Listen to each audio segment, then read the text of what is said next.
பாஜக தாவேகாவுக்கு எதிரான பதிவுகளுக்கு இந்தியாவில் தடை. தடுத்து நிறுத்துவது யார்? சாயம் வெளுக்கும் தூய சக்தி, லட்டு வடிவில் வரும் லஞ்சம், பாராட்டிய விகடன் இன்று பாடையில் ஏற்றும் செய்தி. பக்ரீத் மாடுகளை அறுக்காமல் இருக்க பார்த்து கொண்டோம். தமிழக காவல்துறை நீதிமன்றத்தில் ஒப்புதல். விஜய் அரசை நோக்கி கேள்வி கேட்குமா முஸ்லிம் லீக்? கிரிவல பாதையில் சென்ற பெண்ணுக்கு பாலியல் வன்கொடுமை. 24 ஆபாச வீடியோக்கள். சிங்கப்பெண் அதிரடிப்படை எங்கே சென்றது? ஜூஸில் மயக்க மருந்து கொடுத்து பாலியல் வன்கொடுமை. தாவேகா நிர்வாகிகள் வெறி செயல். பாலத்தில் தொங்க விடுவாரா விஜய் அண்ணா? புன்னக்காயலில் திணறிய தாவேகா அமைச்சர். கொளத்தூர் வீடியோ பயங்கர வைரல் ஆனது. இது மாதிரி இன்னைக்கு அரசியலில் நடக்கக்கூடிய பல்வேறுபட்ட செய்திகளும் அந்த செய்திகளோட உண்மையோட பின்னணியும் வீடியோ ஆதாரங்களையும் தான் இன்னைக்கு வீடியோவில் பார்க்க போகிறோம். அதுக்கு முன்னாடி யாரெல்லாம் பேட்டை டிவியை சப்ஸ்கிரைப் பண்ணாமல் பார்க்குறீங்களோ அவங்க மறக்காமல் சப்ஸ்கிரைப் பண்ணிட்டு இந்த வீடியோக்களை உங்கள் நண்பர்களுக்கு அதிகமாக ஷேர் செய்யுங்க. இப்போ தமிழ்நாட்டில் இந்த நிமிஷத்தில் வைரலாக இருக்கக்கூடிய ஒரு செய்தி, பாஜகவுக்கு எதிராகவோ தாவேகாவுக்கு எதிராகவோ ஒரு கருத்துக்களை ஒரு உண்மையை பேசினா அது இந்திய அளவில் தடை செய்யப்படுமா அப்படின்னு இன்னைக்கு சமூக ஊடகவியலாளர்கள் எல்லாமே பெரிய அளவில் கேள்வி கேட்டுக்கிட்டு இருக்கிறாங்க. அதாவது சமீபத்தில் இந்த திருப்பரங்குன்றம் ஃபைல்ஸ்னு ஒரு படம், அந்த படத்தை ஒளிபரப்புறதே ஒரு பெரிய தடை ஏற்படுத்தப்பட்டுச்சு. 2 நாள் முன்னாடி கூட நம்ம பேட்டை டிவியில் அது சம்பந்தமாக பேசியிருந்தோம். இப்போ அந்த தடை செய்யப்பட்டது இது ஒரு ஜனநாயக அத்துமீறல், இது ஒரு ஜனநாயகத்தோட உரிமையை குரல் வலை நசுக்கிறதுக்கு சமம் அப்படின்னு திராவிட விடுதலை கழகம் சார்பில் அந்த அமைப்போட பொதுச் செயலாளர் இருக்கக்கூடிய விடுதலை ராசேந்திரன் அவர் தன்னோட ஃபேஸ்புக்கில் இந்த கண்டனத்தை பதிவு செய்கிறாரு. எப்படிங்க, அங்கே திருப்பரங்குன்றத்தை ஒரு அயோத்தியா மாற்றுன்னு சொல்லி ஒரு கூட்டம் இங்கே உருவாச்சு, நீதிமன்றத்தோட உத்தரவோட எப்படியெல்லாம் அந்த கூட்டம் செயல்பட்டது அப்படின்னு சொல்லி ஒரு படம், ஒரு நேர்மையை பேசக்கூடிய ஒரு படம் வருது. இந்த படத்தை எப்படி தடை செய்யலாம்? அதில் மேலிட உத்தரவுன்னு போலீஸ் சொல்கிறாங்களே, மேலிடத்துல இருந்து ப்ரெஷர் வந்ததுன்னு சொல்கிறாங்களே, யார் அந்த மேலிடம்? தாவேகாவா இல்லை பாஜகவா? யார் அந்த மேலிடம் அப்படின்னு சொல்லி ஒரு நியாயமான கேள்வி கேட்டு விடுதலை ராசேந்திரன் அவர்கள் ஃபேஸ்புக்கில் ஒரு பதிவு போடுறாரு. இந்த பதிவு உடனடியாக இந்தியாவிலே தடை செய்யப்படுது. அதாவது பதிவு நீக்கப்படுறதோ பதிவுகள் மேலே புகார் கொடுக்கறதோ இல்லை, இந்தியாவில் இருக்க யாருக்குமே இந்த பதிவு காட்டப்படாது. அந்த அளவுக்கு பெரிய ஒரு தீவிரவாத பதிவு போட்ட மாதிரி, ஒரு பயங்கரவாத பதிவு போட்ட மாதிரி அந்த பதிவே நீக்கப்படுது. இதில் ஏதாவது ஒரு குற்றம் இருக்கா? இந்த இப்படி ஒரு கேள்வி கேட்டது ஏங்க இந்த படம் தடை செய்யப்படுது? முந்தைய திமுக ஆட்சியில் இந்த படம் இதே மாதிரி ஒளிபரப்பப்பட்டது. இன்னைக்குமே யூடியூப்ல இந்த பதிவு இருக்குது, யூடியூப்ல முழு படமே இருக்குது. ஆனால் ஏங்க இந்த படம் இன்னைக்கு தடை செய்கிறாங்க? மேலிட உத்தரவுன்றாங்களா, இந்த மேலிட யாரு அப்படின்னு ஒரு நியாயமான ஒரு கேள்வி கேட்டதுக்கு அந்த பதிவே இன்னைக்கு ஃபேஸ்புக்கில் இருந்து நீக்கப்படுது. ஃபேஸ்புக் அதுக்கு சொல்லக்கூடிய பதில் என்னன்னா, the post is unavailable in India. இந்த பதிவு இந்தியாவிலே காட்டப்படாது அப்படின்னு சொல்லி இப்படி ஒரு பதில் வருது அப்படின்னா, அப்போ இது இந்தியாவிலிருந்து நீக்கப்படக்கூடிய அளவுக்கு அவ்வளவு பெரிய மாபெரும் குற்றமா? ஒரு மத ஒற்றுமை, மத நல்லிணக்கத்தை பேசக்கூடிய ஒரு படம் தடை செய்யப்படுது. இது ஏன் தடை செய்யப்படுது அப்படின்னு கேட்டா, இந்த பதிவு இந்திய அளவில் தடை செய்யப்படுது அப்படின்னா இப்போவும் இந்த தாவேகா அரசு அதுக்கு எதிராக அமைதியாக மட்டுமே இருக்குது. அதாவது இவங்க தான் சொல்லிட்டு இருந்தாங்க, 6 மாதம் எங்களை கேள்வி கேட்கக்கூடாது, என்ன நடந்தால் கேள்வி கேட்கக்கூடாதாங்க. இப்படியாப்பட்ட அராஜக அத்துமீறல் நடந்தாலும் நீங்கள் 6 மாதத்துக்கு எந்த கேள்வியும் கேட்கக்கூடாது அப்படின்னு சொல்லி இருக்கிறாங்களா? அல்லது தாவேகா பாஜக சேர்ந்து தான் அதை செய்கிறாங்களா? ஏன்னா வந்தது தமிழ்நாடு காவல்துறை. அப்போ அந்த தமிழ்நாடு காவல்துறை முதலமைச்சருடைய பொறுப்பில் இருக்குது. அப்போ தாவேகாவும் பாஜகவும் சேர்ந்து தான் இது செய்கிறாங்களா? ஏன்னா மௌனம் சம்மதத்துக்கு அறிகுறி அப்படிங்கிற மாதிரி தான். இவ்வளோ பிரச்சனை நடந்தோம், ஜனநாயகத்துடைய குரல் வரை நெரிக்கப்பட்டோம், தாவேகா தரப்புலேருந்து ஒரு கண்டனமோ ஒரு மறுப்போ இதற்கான விளக்கமோ எதுவுமே இது வரைக்கும் சொல்லலை அப்படின்னா, அப்போ இது வெறும் பாஜக தான் செய்கிறாங்களா அல்லது தாவேகாவோட துணையோட சேர்ந்து தான் செய்கிறாங்களா அப்படின்னு ஒரு மிகப்பெரிய கேள்வி இன்னைக்கு எழுந்திருக்குது. ஏன்னா இவங்களுடைய மௌனம் நாளுக்கு நாள் ரொம்ப மோசமான ஒரு அச்சத்தை தான் ஏற்படுத்திக்கிட்டு இருக்குது. இப்போ பக்ரீத் பண்டிகை டைமில் மாடுகளை அறுக்கக்கூடாது, அதுக்கு நீங்கள் ஷெல்டர் தான் போகணும், அந்த குறிப்பிட்ட கால்நடைகளை அறுக்கக்கூடிய இடங்களுக்கு தான் போகணும் அப்படின்னு சொல்லி புதுசாக ஒரு தீர்ப்பை நீதிமன்றம் ஒன்று கொடுத்தாங்க. பசுவதை தடுப்பு சட்டம் அப்படின்ற ஒரு பேர், பசுக்களையோ கன்றுகளையோ அறுக்கக்கூடாது அப்படின்ற பேரில் கொண்டு வந்து அதை பக்ரீத்தோட முடிச்சு போட்டு, பொதுவாகவே பக்ரீத்தில் பசுவையோ கன்றுகளையோ அறுக்க மாட்டாங்க. ஆனால் அந்த பசு கன்றுன்ற சட்டத்தை பக்ரீத்தோட முடிச்சு போட்டு பக்ரீத் நாளிலும் மற்ற நாளிலும் யாருமே மாடுகளை இங்கே அறுக்கக்கூடாது, அதுக்குன்னு இருக்கக்கூடிய இடங்களுக்கு போகணும் அப்படின்னு சொல்லி ஒரு புதுசாக ஒரு சட்டம் போட்டு பக்ரீத் நாளுக்கு ஒரு கட்டுப்பாடு போடக்கூடிய விதத்தில் நீதிபதி GR சுவாமிநாதன் இப்பேற்பட்ட ஒரு தீர்ப்பு ஒன்று கொடுத்திருந்தாரு. அவர் தான் திருப்பரங்குன்ற விஷயத்தில் அவர் தான் தீர்ப்பு கொடுத்திருந்தாரு. அப்போ இப்படி ஒரு பிரச்சனை நடக்கும்போது, திருப்பரங்குன்ற விஷயத்தில் இதே நீதிபதி தீர்ப்பு கொடுக்கும்போது அன்னைக்கு முதலமைச்சர் மு க ஸ்டாலின் அதை தடுத்து நிறுத்தினாரு. நீதிமன்றத்தோட உத்தரவு வந்தாலும் இங்கெல்லாம் ஒன்றும் செய்ய முடியாது, இங்கே மக்கள் ஒற்றுமையாக இருக்க என்ன செய்யணுமோ அந்த தான் எங்களுடைய சட்டம், எங்களுடைய அரசு நடைமுறைப்படுத்துமே, ஆனால் அதை விட்டுட்டு நீதிபதி சொன்னாருன்றதுக்காக இஷ்டத்துக்குலாம் செய்ய முடியாது அப்படின்னு எப்படி ஒரு ஆண்மையோட ஒரு அரசு இருந்தது. ஆனால் இன்னைக்கு இங்கே இருக்கக்கூடிய தாவேக அரசு இதுக்கான எதிர்வினை என்ன ஆட்டுறாங்க தெரியுமா? அதாவது தாவேக இன்னும் அது வாயை திறந்து பேசலையே, பக்ரீத்தில் இப்படி இத்தனை காலமாக நூற்றாண்டு காலமாக இருந்த ஒரு நடைமுறையை தடுக்கிறாங்களே அப்படின்னு கேட்கும்போது தாவேக எதுவுமே வாயை திறந்து பேசலையே அப்படின்னு பார்த்தா தாவேக முதன்முறையாக வாயை திறந்து பேசியிருக்கிறாங்க. காவல்துறை, தமிழ்நாடு காவல்துறை சார்பில் டிஜிபி அவர்களுடைய தரப்புல இருந்து நீதிமன்றத்தில் இந்த கேஸ் சம்பந்தமாக பேசப்பட்டிருக்குது. டிஜிபி டிஎஸ் அன்பு அவர்களுடைய தரப்புல இருந்து நீதிமன்றத்தில் பதில் சொல்லப்பட்டிருக்குது. அங்கே ஒரு ரிப்போர்ட் ஃபைல் பண்ணப்பட்டிருக்கிறாங்க. அதில் அங்கீகரிக்கப்பட்ட இறைச்சி கூடம் தவிர மற்ற இடங்கள்ல எங்கேயுமே மாடுகளை வதை செய்யக்கூடாது அப்படிங்கிறதுல நாங்கள் எல்லா காவல்துறை அதிகாரிகளுக்கும் நாங்கள் ஒரு சுற்றறிக்கை அனுப்பியிருக்கிறோம் அப்படின்னு சொல்லி டிஜிபி அவர்களுடைய தரப்புலேருந்து பதில் வருது. யாருக்கெல்லாம் இந்த சுற்றறிக்கை அனுப்பப்படுதுன்னா மாநகர கமிஷனர்கள், எல்லா மாநகர கமிஷனர்களுக்கும் இன்ஸ்பெக்டர்களுக்கும் டெபுட்டி இன்ஸ்பெக்டர் ஜெனரல் இது மாதிரி எல்லா அதிகாரிகளுக்குமே நாங்கள் சுற்றறிக்கை ஃபர்ஸ்ட் அனுப்பிட்டோம். எங்கேயுமே பசுக்களையோ கன்றுகளையோ அனுமதிக்கப்பட்ட இடங்கள் தவிர வேற எங்கேயுமே மாடுகளை அறுக்கக்கூடாது அப்படிங்கிறதுக்காக எல்லா காவல் நிலையங்களுக்கும் காவல்துறை அதிகாரிகளுக்கும் நாங்கள் சுற்றறிக்கை அனுப்பிட்டோம். இதை தாண்டி எல்லா ஊர்களிலுமே ரோந்து பணிக்காக எங்க சிறப்பு காவல்துறை அதிகாரிகள் நியமிச்சோம். எங்கேயுமே பக்ரீத்துக்கு மாடுகளை அறுத்துறக்கூடாது அப்படிங்கிறதுக்காக ரோந்து பணியிலுமே எங்களுடைய காவல்துறை அதிகாரிகள் இருந்தாங்க அப்படின்னு சொல்லி டிஜிபி அவருடைய தரப்புல நீதிமன்றத்தில் ஒரு பதில் ஒன்று சொல்றாங்க. இந்த பதிலை கேட்டு, அதாவது தி ஹிந்து நீதிமன்றத்தில் என்ன நடந்து சொல்லி ஒரு நீண்ட ஆர்டிக்கல் ஒன்று எழுதியிருக்கிறாங்க. அந்த ஆர்டிக்கல் ஒரு இறுதியில் எப்படி முடிக்கிறாங்க அப்படின்னா, இந்த டிஜிபி அவர்களுடைய காவல்துறை அவர்களுடைய இந்த பதிலை கேட்டு நீதிமன்றம் டிவிஷன் பெஞ்சு திருப்தி அடைந்தது. மேலும் எந்த மறு உத்தரவு கொடுக்கவே இல்லை. அதாவது இவங்களோட பதில் திருப்தியானதால அடுத்த கட்ட எந்த ஒரு உத்தரவுக்குமே தேவையில்லாத அளவுக்கு ஆகிப்போச்சு. அந்த அளவுக்கு நீதிமன்றம் திருப்தி அடைந்தது அப்படின்னு சொல்லி அந்த ஆர்டிக்கலை தி ஹிந்து முடிக்கிறாங்க. அப்போ நீதிமன்றம் இப்படி ஒரு உத்தரவு கொடுத்துட்டா அப்போ நாங்கள் அதை உடனடியாக நாங்கள் செயல்படுத்திடுவோம். இங்கே இத்தனை ஆண்டு கால நடைமுறை என்ன, மக்களுடைய நம்பிக்கை என்ன, இது எதையுமே நாங்கள் ஃபாலோ பார்க்க மாட்டோம். நீதிமன்ற உத்தரவுன்ற பேரில் நாங்கள் உடனடியாக போய் தடுத்து நிறுத்துறதுக்கான எல்லா வேலைகள் ரோந்து பணி முதற்கொண்டு, ஏன்னா அப்படி ரோந்து பணி அவங்க செஞ்சதால தான் பல இடங்களில் போயிட்டு அந்த மாடுகளை இங்கே அறுக்கக்கூடாது அப்படி சொல்லி வண்டியில் ஏற்றக்கூடிய காட்சிகள் நம்ம தொடர்ந்து பார்த்தோம். இப்போ மக்களுக்கு மத்தியில் ஏற்படக்கூடிய அச்சம் என்னன்னா, ஒரு மாடு அறுக்கிற பக்ரீத் பண்டிகையில் மாடு அறுக்கிறதுலையே இவ்வளவு பெரிய விஷயங்கள் இன்னைக்கு நடைமுறைப்படுத்தப்படுதுன்னா, அப்போ கூடிய சீக்கிரமே திருவண்ணாமலையில் தீபம் ஏற்றக்கூடிய நிகழ்வு நடக்கும். அப்போ திருப்பரங்குன்றத்தில் தர்காவாசலில் தான் நான் தீபம் ஏற்றுவேன்னு சொல்லி ஒரு கூட்டம் ஒன்று வருமே, அந்த கூட்டம் நீதிமன்றத்துக்கு போமே, நீதிமன்றத்தில் இப்படி ஒரு உத்தரவு வருமே, அப்போ இந்த அரசு என்ன செய்யும்? நீதிமன்றத்தோட உத்தரவுன்னு சொல்லி கூடவே கூட்டு போயிட்டு அவங்கள தீபம் ஏற்ற விடுவாங்களா, இல்லை இவங்களே வர்த்திப்பட்டியை பற்றி வச்சு தீபம் ஏற்றி விடுவாங்களா அப்படிங்கிற ஒரு கேள்வி, ஒரு மாபெரும் அச்சம் இந்த இடத்துல எழுந்துட்டு இருக்குது. இந்த மௌனத்தை தான் இங்கே பாஜக ரொம்ப நாளாக எதிர்த்து இருந்தாங்க. திமுக இங்கே ஆட்சியில் இருந்தால் நமக்கு எல்லாத்துக்கும் கேள்வி கேட்குறாங்களே, நம்மளுடைய சங்கி சித்தாந்தத்தை உள்ள விட மாட்டாங்களே, அப்போ நம்மளை கேள்வி கேட்கக்கூடாத ஒரு கேள்வியே கேட்காத ஒரு நபர் இங்கே வரணுமே அப்படின்னு எதிர்பார்த்த நேரத்தில் அப்படி கேள்வியே கேட்காத ஒரு அரசு இன்னைக்கு வந்திருக்குது. திருப்பரங்குன்ற அந்த படம் தடுத்து நிறுத்தப்படுது, அதுவும் போலீஸால தடுத்து நிறுத்தப்படுது, எந்த ஒரு ரியாக்ஷனுமே இல்லை.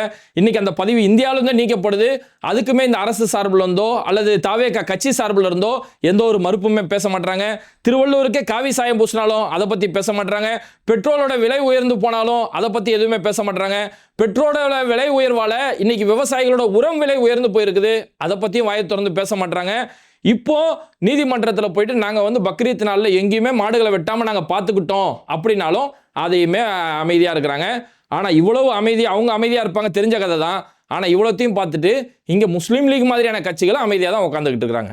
ஏங்க இப்படிலாம் நடக்குதுங்க, மனித நேயத்தை பேசக்கூடிய ஒரு படம் தடுக்கப்படுது, பக்ரீத் நாளில் இப்படி போலீஸோடைய நிலைப்பாடு என்னங்க இப்படி இருக்குது அப்படின்னு சொல்லி முஸ்லீம் லீக் மாதிரியான கட்சிகள் கூட இங்கே வாயை திறந்து பேச மாட்டாங்க. ஏன்னா அவங்களுக்கான ஒரு அமைச்சரவையில் ஒரு அமைச்சர் பொறுப்பு கொடுத்தோன்னே அவங்களுமே டோட்டல் சைலண்ட் மோடுக்கு போயிட்டாங்க. சரி, விடுதலை சிறுத்தைகள் கட்சி மாதிரியான கட்சிகளாச்சும் இங்கே பேசுவாங்களா அப்படின்னா, விடுதலை சிறுத்தைகளோட கட்சியோட நிலைப்பாடை பார்க்கப்போ இப்போ நமக்கே ஆச்சரியமா இருக்குது. அவங்களுடைய தரப்புலேருந்து இதுக்கான எந்த ஒரு எதிர்ப்போ எந்த ஒரு மறுப்போ விடுதலை சிறுத்தைகள் கட்சியிலேருந்துமே இல்லை. அப்போ இதை தான் இங்கே பாஜக ரொம்ப நாளாக எதிர்பார்த்துட்டு இருந்தாங்க. திமுகவுடைய ஒட்டுமொத்த பலத்தையுமே காலி பண்ணணும், திமுகவை தோற்கடிக்கிறது மட்டும் இல்லாமல் மு.க. ஸ்டாலின் அவர்களை எம்எல்ஏவா கூட ஜெயிக்க விடக்கூடாது அப்படின்ற நினைச்சாங்க. அதுவும் நடந்துச்சு. திமுகவுக்கு உடைய இன்னொரு பலம், கூடுதல் பலம்ன்றது அவங்களோட கூட்டணி கட்சிகள். அந்த கூட்டணி கட்சிகளை அவங்கள்ட்ட இல்லாமல் ஆக்கணும் அப்படின்னு ஒரு திட்டம் போட்டாங்க. அதுவுமே இன்னைக்கு நடந்திருக்குது. அப்போ பாஜக என்னெல்லாம் எதிர்பார்த்தாங்களோ அது இன்னைக்கு தாவேகா மூலியமா இன்னைக்கு தமிழ்நாட்டில் நடந்துட்டு இருக்கு அப்படிங்கிற ஒரு மாபெரும் சந்தோஷம் இன்னைக்கு பாஜகவுடைய தலைமைக்கு இன்னைக்கு நடந்துட்டு இருக்கோம். இதெல்லாம் ஏன்னா இவங்க எதுக்கெத்தாலும் விஜயோட தரப்புல நம்ம இதெல்லாம் கேள்வி கேட்டோம், என்னங்க இப்படி நடக்குதுன்னா 6 மாசம் கூட எங்களுக்கு டைம் கொடுக்க மாட்டீங்க, 6 மாசத்துக்குள்ள எங்களை கேள்வி கேட்குறீங்க அப்படின்னு சொல்லி இதுக்கெல்லாம் 6 மாசம் டைம் கேட்டுட்டு இருக்காங்க. ஏன்னா இவங்க டைம் கேட்க இங்கே எப்பேற்பட்ட சட்ட ஒழுங்கு பிரச்சனைகள் நடந்துட்டு இருக்கு அப்படின்னா, ஒரு கோவிலில் போய் வழிபாடு கூட மக்களால் இன்னைக்கு செய்ய முடியல. ஒரு பக்கம் பக்ரீத்தில் அவங்களோட வழிபாடு செய்ய முடியல, இன்னொரு பக்கம் கோவிலோட வழிபாடு.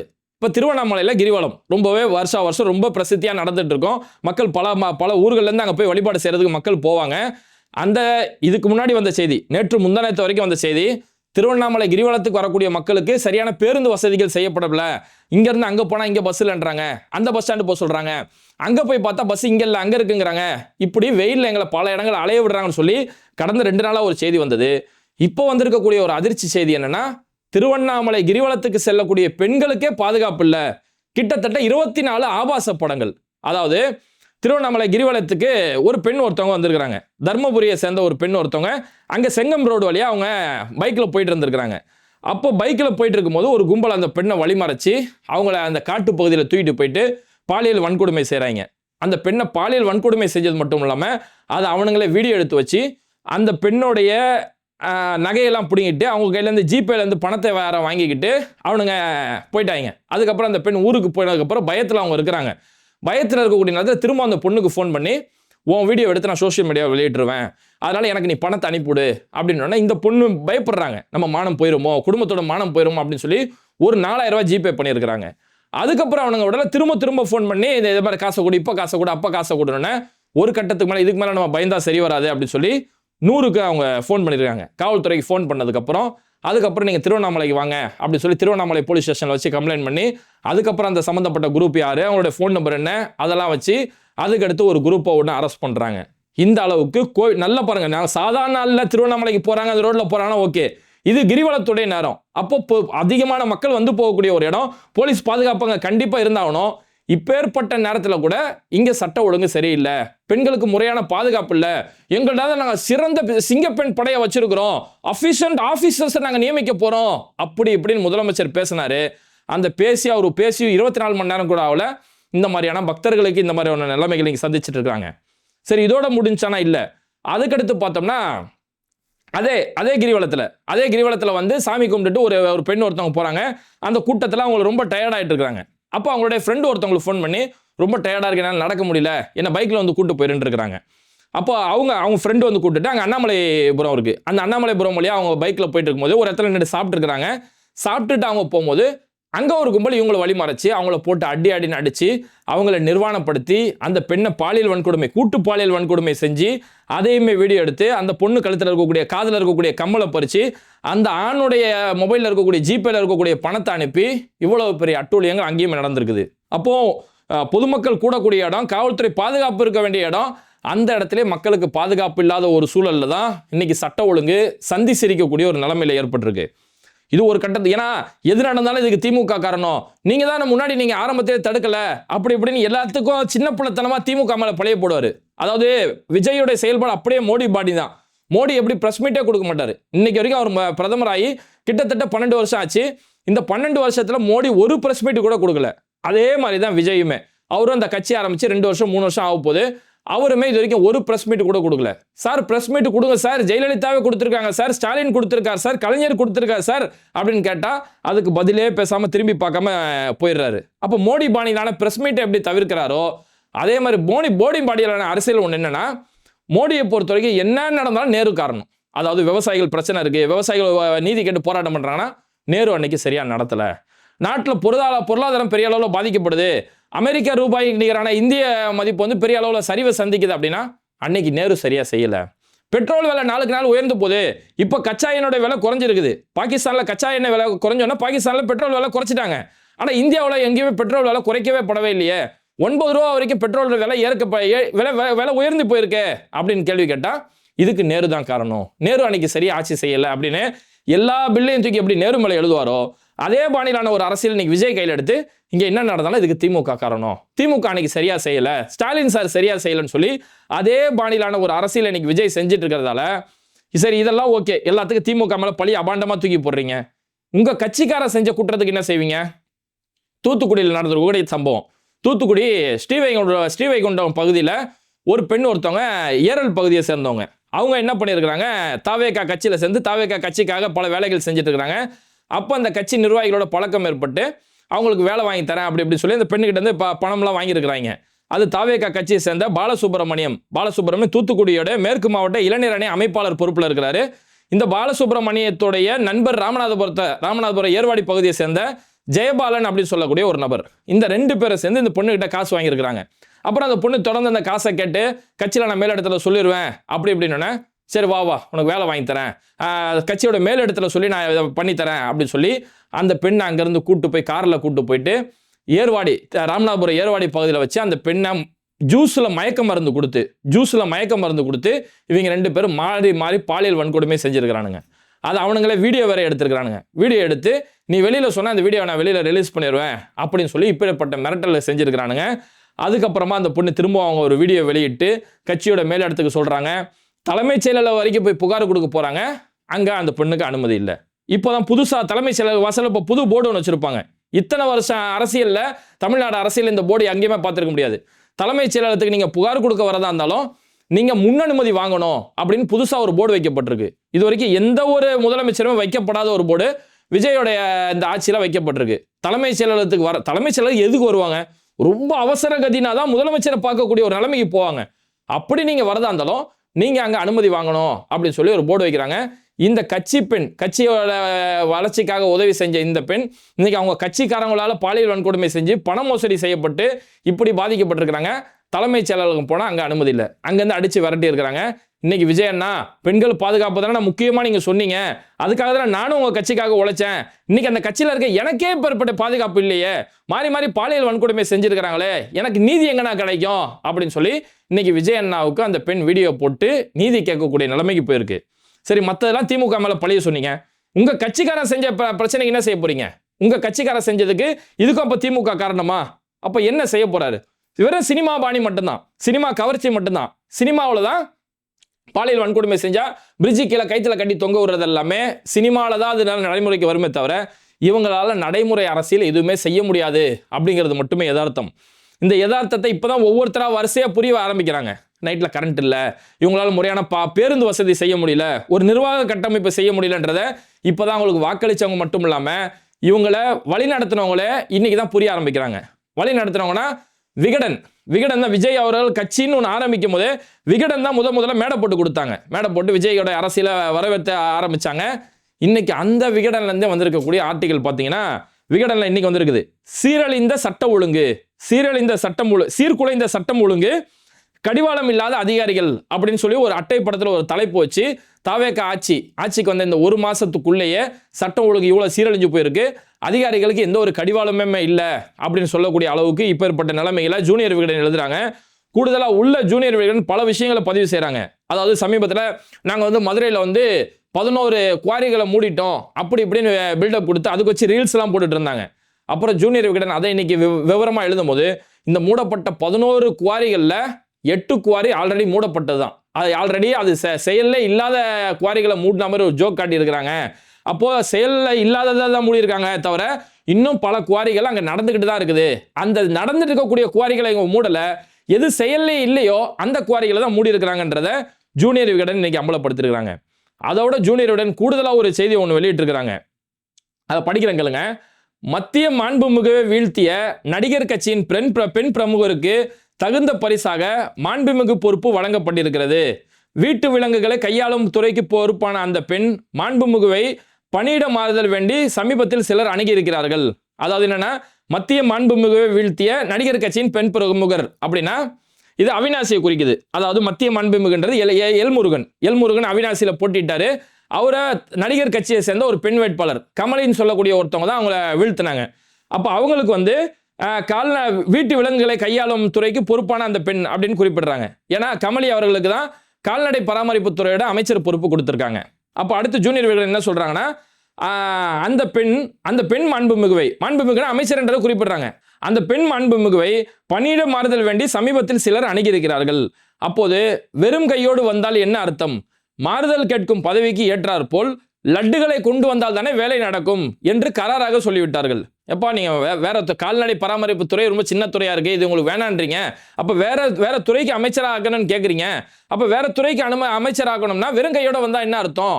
நீங்க என்ன துறை கேட்குறீங்களோ அந்த துறை அளவுக்கு லட்டு கொடுக்கணுமா இல்லையா லட்டு கொடுக்கணுமா இல்லையா, லட்டு கொடுத்தாதானே வேலை நடக்கும்னு சொல்லி என்று கராராக சொல்லிவிட்டார்களா மாண்புமிகு. அதாவது இந்த கராரா சொன்னார் இல்லையா, லட்டு கொடுத்தாதான் வேலை நடக்கும்னு, அவரும் ஒரு மாண்புமிகு. அவர் யாருன்னு புரிஞ்சுக்குதா, அது அப்போ ஒரு மாண்புமிகு சொல்லிட்டாரு. அப்போ தூய சக்தி என்று பிராண்ட் செய்து கொண்டு வசூலை தொடங்கி விட்டார்களே என்று புலம்புகிறார்கள் துறையில் உள்ளவர்கள். தூய சக்தின்னு சொல்லி வந்தாங்களே, அவங்க தான் இப்போ வசூல் வேட்டை ஆரம்பிச்சிருக்கிறாங்க அப்படிங்கிறத ஜூனியர் விகடன் விஜய்க்கு யார் முதல்ல ஒரு பிளாட்ஃபார்ம் ஏற்படுத்தி கொடுத்தாங்களோ, விஜய் அரசியல பயங்கரமா பில்டப் சொல்லி கொடுத்தாங்களோ, அந்த ஜூனியர் விகடனை இவங்க தூய சக்தி இல்லை, ஒரு பிராண்ட் மாதிரி சொல்லிட்டு வந்தாங்களே தவிர இவங்களால அந்த தூய சக்தியை இருக்க முடியல அப்படிங்கிறத சொல்றாங்க. ஒரு பக்கம் பெண்கள் பாதுகாப்பு சொல்லிட்டு வந்தாங்க, அந்த பெண்கள் பாதுகாப்பை இவங்களால முறையா செய்ய முடியல. இது சிறுபான்மை அரசு இல்ல, சிறுபான்மையினருக்கான அரசு அப்படின்னு சொன்னாங்களே. இன்னைக்கு சிறுபான்மையினருக்கு எதிராக நடக்கக்கூடிய சம்பவங்கள், ஒரு பக்ரீத் பண்டிகை நிம்மதியாக கொண்டாட முடியல, அதை காவல்துறையில தடுத்து நிறுத்தப்படுது. இன்னொரு பக்கம் திருப்பரங்குன்றத்தில் நீதி கேட்டு மத நல்லிணக்கத்துக்காக ஒரு படம் எடுக்கப்படுது, அந்த படம் இன்னைக்கு தடை செய்யப்படுது. நீதி கேட்டு யாராவது ஃபேஸ்புக்ல பதிவு போட்டா அது இந்திய அளவில் முடக்கப்படக்கூடிய அளவுக்கு தான் இப்படி ஒரு நிலைமைகள். அப்ப மாற்றம் நம்பி ஓட்டு போட்ட மக்கள் எல்லாமே பெரிய ஏமாற்றத்தை மட்டுமே சந்திச்சிருக்கிறாங்க. பாஜக என்ன விரும்புச்சோ அந்த விருப்பம் இன்னைக்கு தமிழ்நாட்டில் நடத்தப்படுது. அப்ப தாவேகாவோட ஆட்சி நடக்குதா இல்ல பாஜகவுடைய ஆட்சி இங்க நடக்குதான்னு சொல்லி மக்கள் பெரிய அளவுல குழப்பத்தை சந்திச்சுக்கிட்டு இருக்காங்க. இது மாதிரி வீடியோக்களை தொடர்ந்து பார்க்கறதுக்கு மறக்காம பேட்டை டிவியை சப்ஸ்கிரைப் பண்ணிட்டு இந்த வீடியோக்களை உங்க நண்பர்களுக்கு அதிகமாக ஷேர் செய்யுங்க. இணைந்திருப்போம்.